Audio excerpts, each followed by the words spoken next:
Magandang tanghali po. Andito tayo sa San Miguel, Bulacan, Buliran, to be exact. Sir, ito si Buliran. Ito si Sir, kapatid ni Ma'am, bayaw ni Ma'am Rosie. Ayan, sila Sir. Ito po yung balon nila na ang tawag namin yan ay tosang. So, naglagay sila ng electric pump na yan yung tubig na malakas na hindi raw po natutuyan. So, ang possible na ilalagay natin dyan, solar submersible o surface pump para yung tubig nila, araw-araw umaandar, mapunta doon sa tabon. Ayun, yung tabon nila.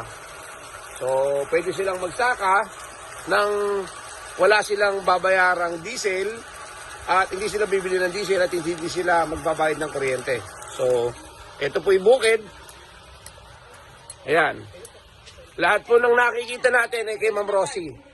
Ayan. Ayun po yung isang tabon.